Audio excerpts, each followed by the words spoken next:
Le bureau de l'Assemblée nationale poursuit ses visites auprès de chefs religieux. Ce vendredi 19 février, Mbosso Kodzi a été reçu par le représentant légal de l'église kimbangiste Simon Kimbangu Kiangani. Et confirmé pour ce lundi 22 février, la rentrée scolaire sur toute l'étendue du territoire national. C'est le ministre des tutelles Willy Bakonga qui a rendu public le calendrier réaménagé. Restez branchés. Vous avez bien fait de nous choisir, mesdames et messieurs, bienvenue dans ce journal. Sur la chaîne de l'éducation, une délégation de l'armée ougandaise a été reçue le jeudi 18 février 2021 par le président de la République, Félix-Antoine Tshisekedi Tshilombo. Reportage. Voilà. Bonjour. Good afternoon.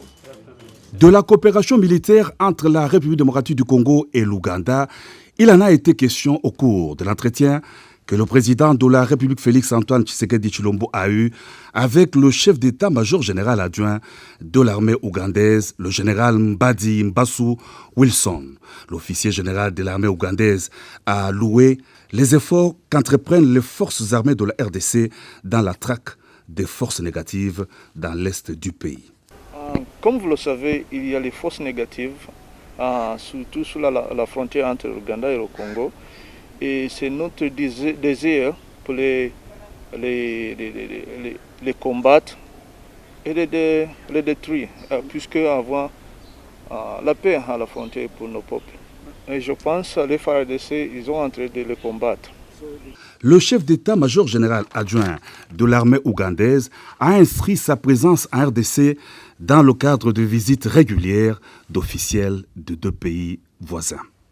Puisque nous parlons de lui, le chef de l'État Félix-Antoine Tshisekedi Tshilombo a échangé avec le président du Conseil européen Charles Michel.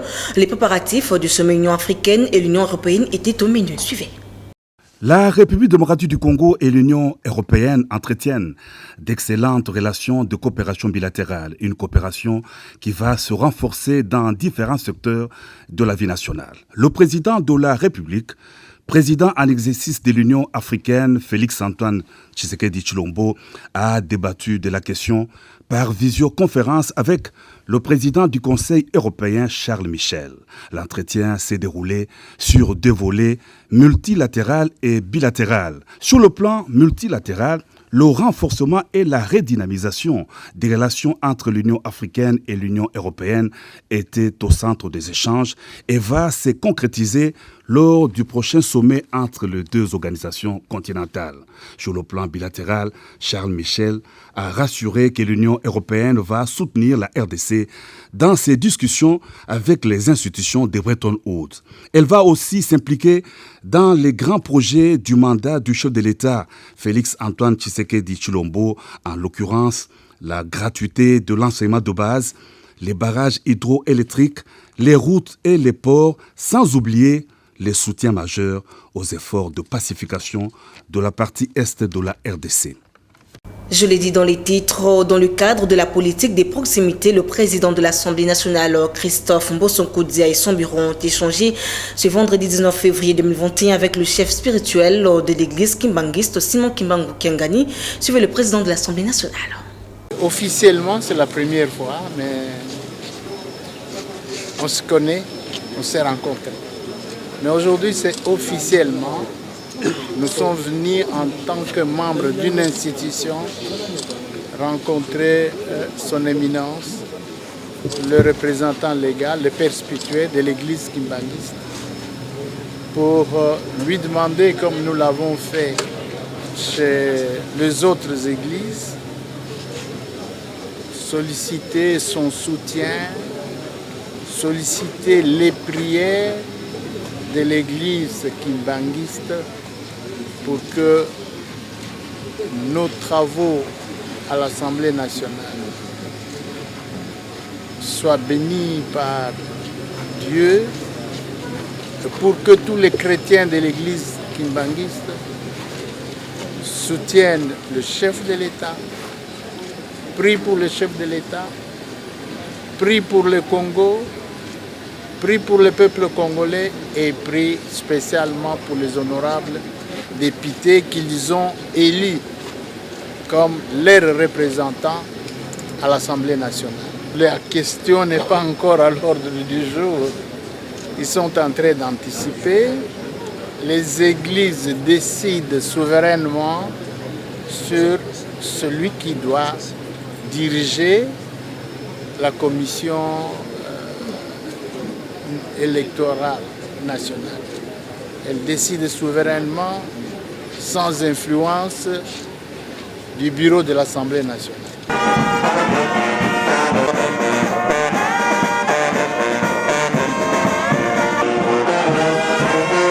Et dans le reste de l'actualité, la Chine va apporter son soutien à la République démocratique du Congo dans la lutte contre le coronavirus qui continue de secouer le monde entier. Suivez l'ambassadeur chinois en République démocratique du Congo, Ndunding, après avoir échangé avec le ministre des Affaires étrangères, Maritumba Ntita.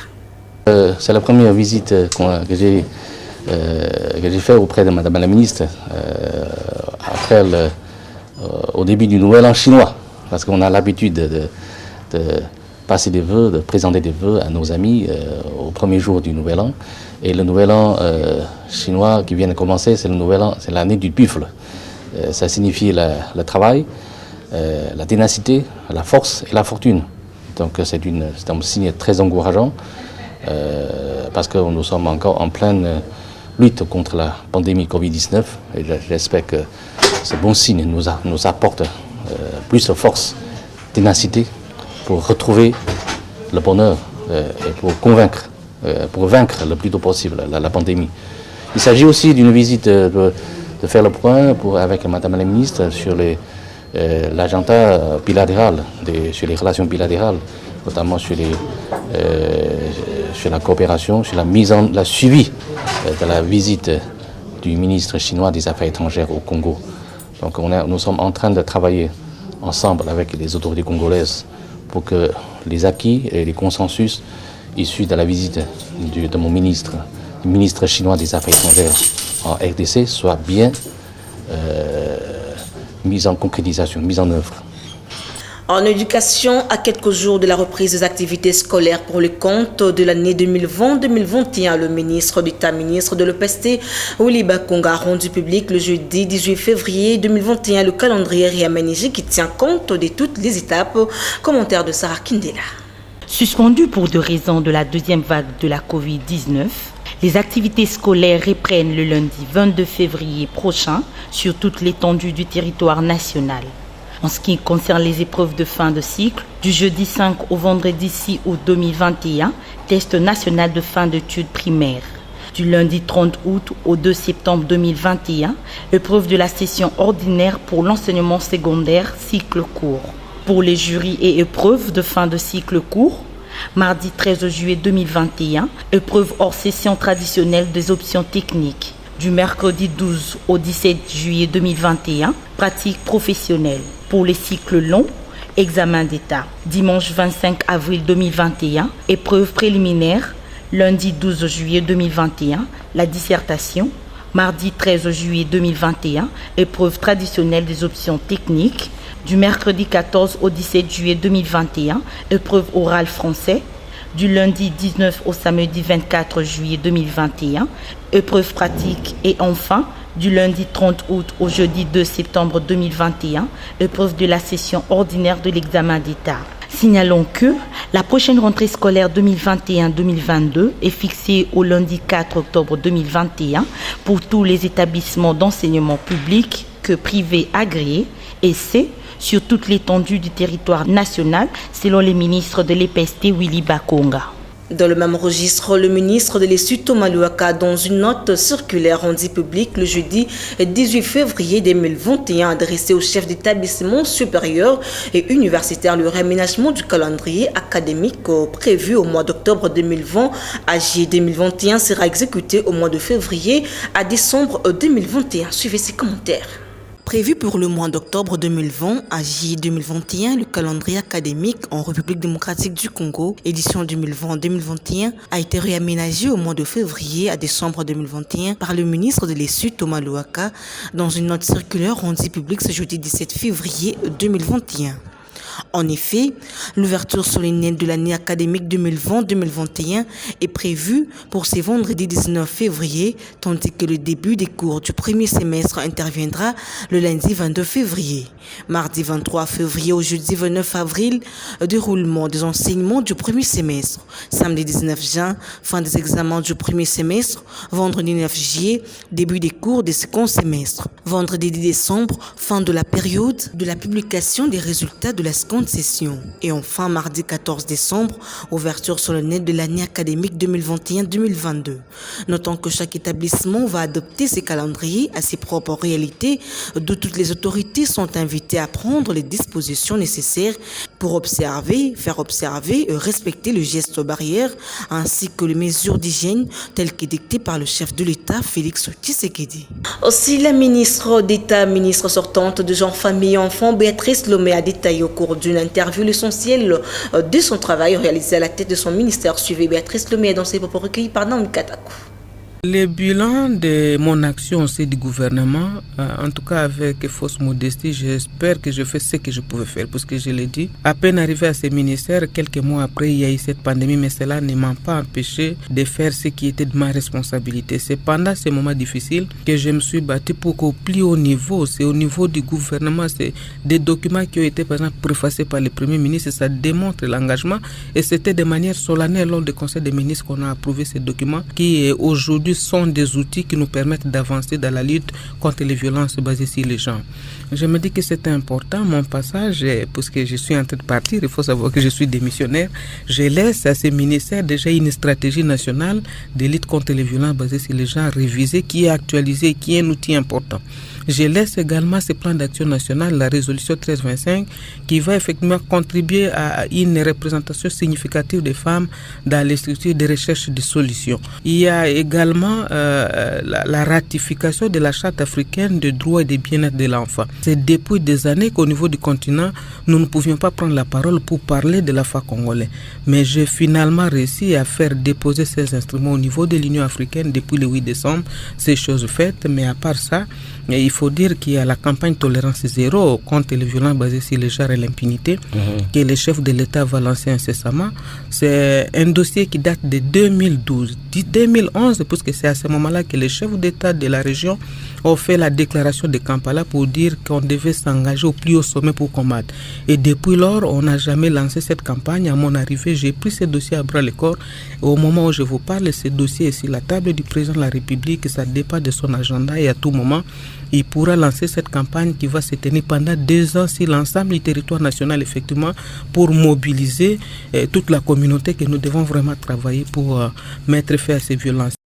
Insécurité dans les provinces du Nord Kivu et de l'Ituri était au centre des échanges entre les élus nationaux de ces provinces et le chef d'état-major général de FARDC. Reportage. Le général d'armée Mbala Moussense Célestin, chef d'état-major général de FARDC, a échangé ce jeudi 18 février 2021 avec le caucus des députés nationaux ressortissants des provinces de l'Ituri et du Nord Kivu sur la situation sécuritaire qui prévoit la partie est du pays. C'était dans la grande salle des réunions de l'état-major général. Au cours de cet échange, le général Mbala a fait savoir à ses élus nationaux que les FARDC ont signé un protocole d'accord avec l'armée ougandaise le mercredi 17 février 2021 dans le souci de répondre à l'appel de l'Africom, de l'Union africaine, du SADC et de la CIRGL visant à créer une mutualisation des forces entre les pays d'Afrique centrale pour éradiquer tous les groupes armés dans la région. Avec l'appel de l'Africom, de la CIRGL ou de l'UA, de la SADC, nous nous sommes dit il faut qu'on explore la mise en commun des moyens. Et là, je tenais simplement à vous dire que la République ougandaise est de nouveau montée au créneau pour nous demander sa sollicitude ou du moins sa disponibilité à pouvoir participer avec nous dans la traque des adeptes.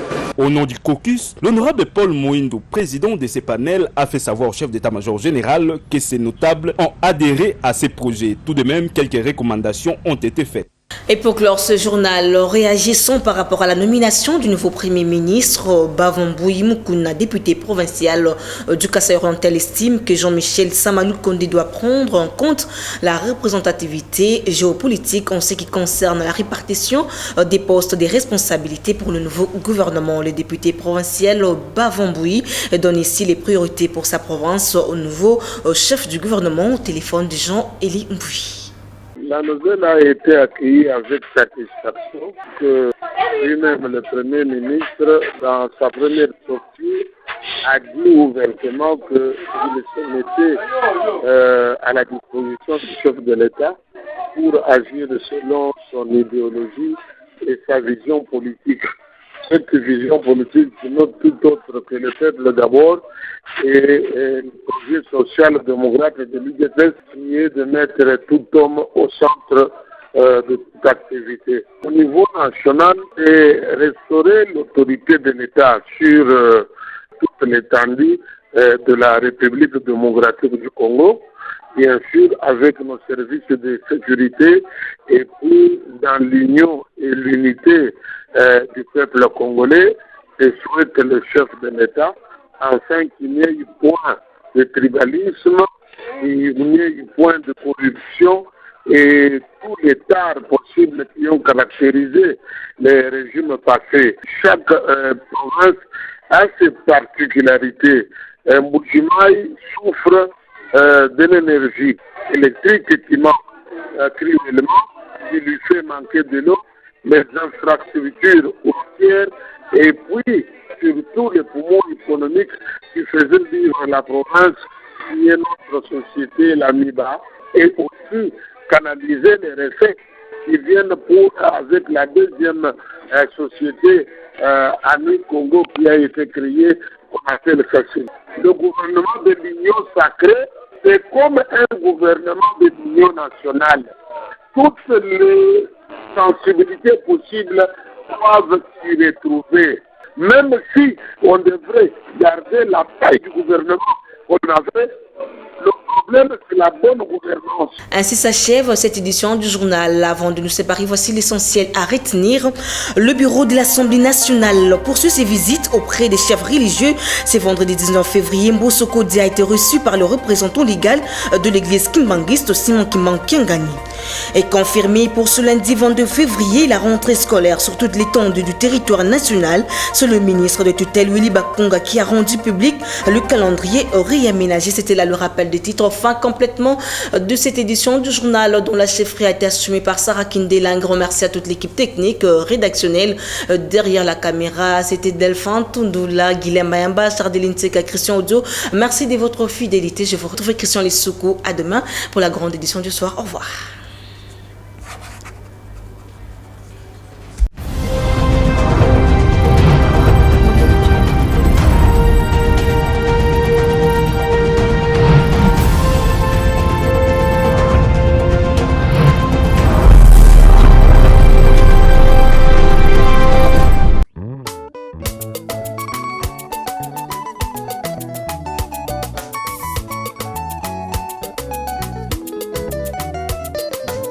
Permettez-moi de dire un petit mot sur Kachné ici, parce que je constate que malgré l'insistance du gouvernement, les Congolais ont relâché la prise. Et ce n'est pas une bonne chose. Parce que ici, si l'épidémie se déclenche comme ailleurs, nous aurons beaucoup de difficultés pour la contrer. C'est pourquoi je profite de cette occasion pour insister encore auprès des Congolais qu'ils doivent respecter ces mesures-là. C'est pour le bien de tout le monde. Qu'on n'aille pas dire « Ah, Dieu avait dit, Dieu va nous aider à ceci ». Non, faites ça maintenant.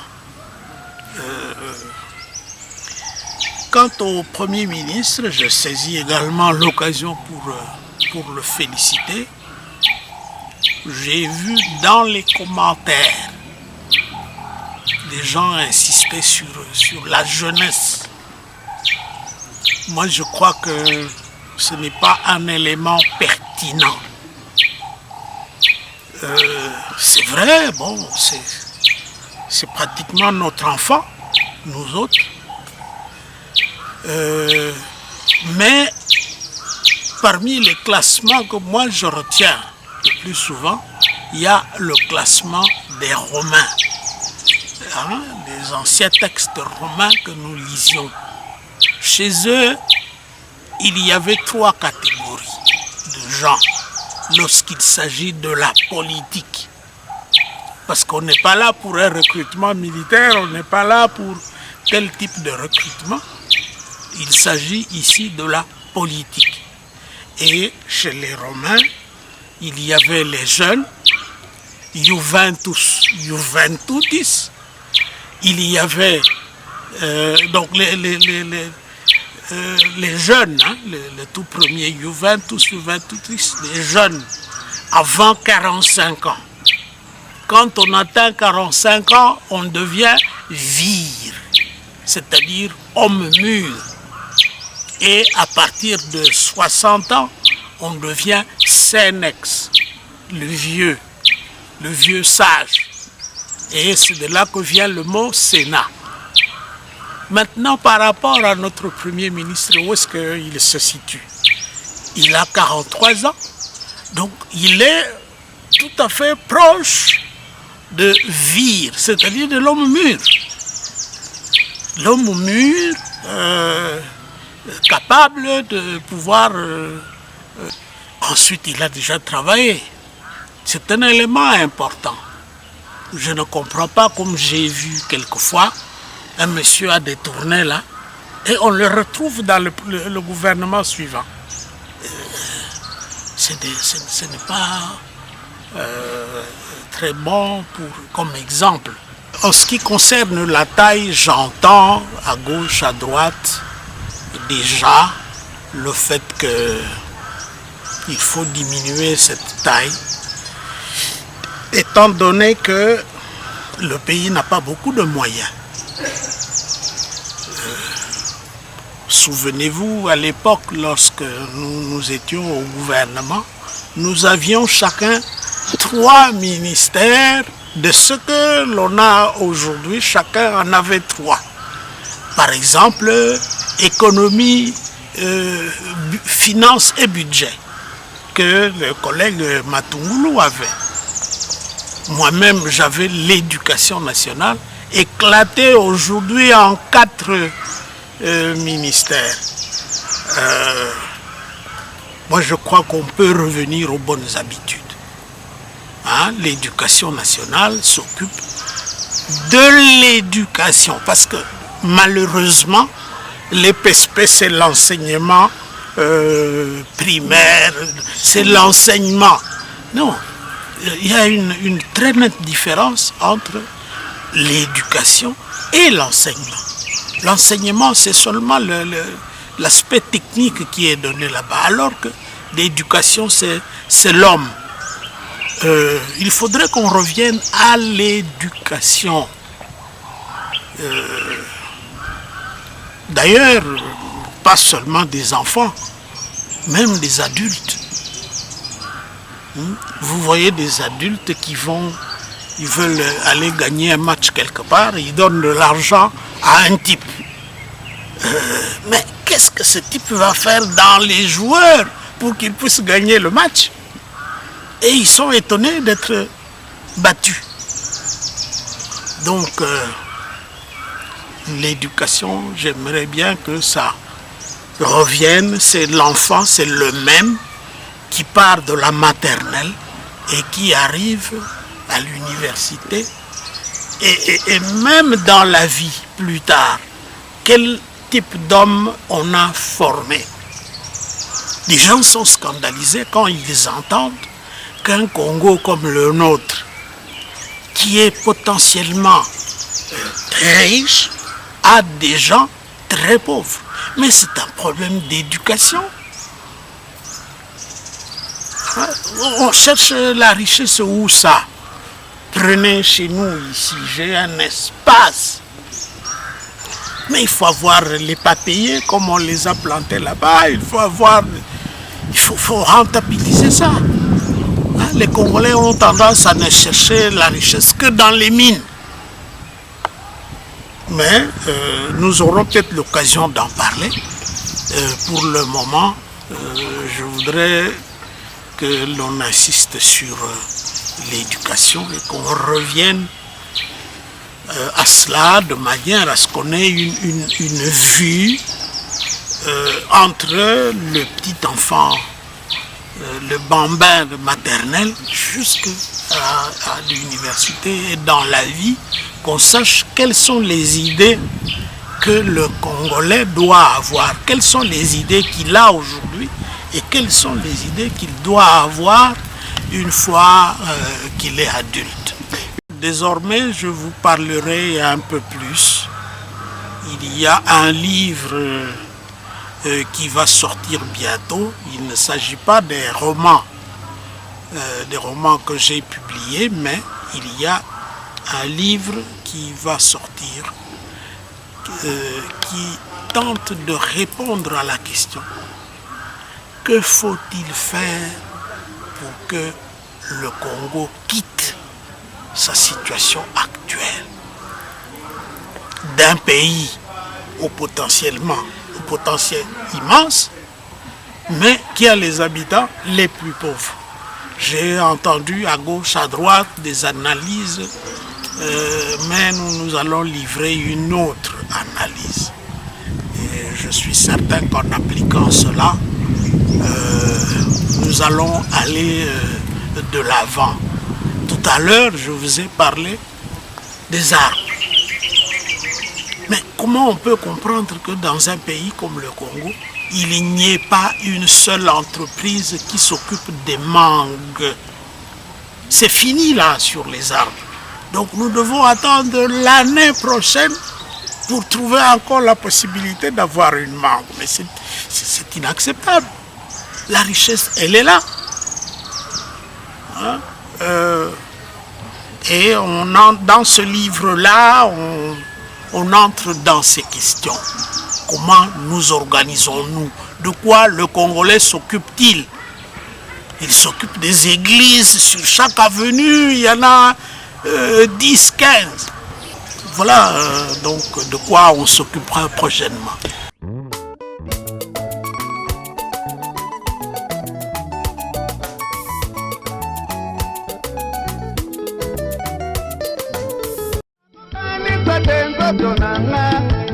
Le sous-lieutenant Mbui Kalonji Rugan, journaliste au service des communications et informations des forces armées de la République démocratique du Congo, et la famille Kalonji ont la profonde douleur d'annoncer aux officiers, sous-officiers, caporaux, soldats des FARDC ainsi que les amis et connaissances les décès de leur père, grand-père, oncle paternel, Jean Kalonji Mbui Lubwika, ancien préfet de l'Institut Mokengeli de Lemba, survenu le jeudi 11 février 2021 aux cliniques universitaires de Kinshasa des suites d'une longue maladie. En ce qui concerne les programmes, vendredi 19 février 2021 à 9h, levée du corps de la morgue des cliniques universitaires de Kinshasa pour l'enterrement à la nécropole 2. Après la cérémonie de la mise en terre, un bain de consolation est prévu à la résidence familiale au quartier Ngilima 1, numéro 51C, dans la commune d'Ematiti. Notez bien, le tout se fera dans le respect strict des mesures barrières contre la Covid-19. Ce communiqué tient lieu de faire part.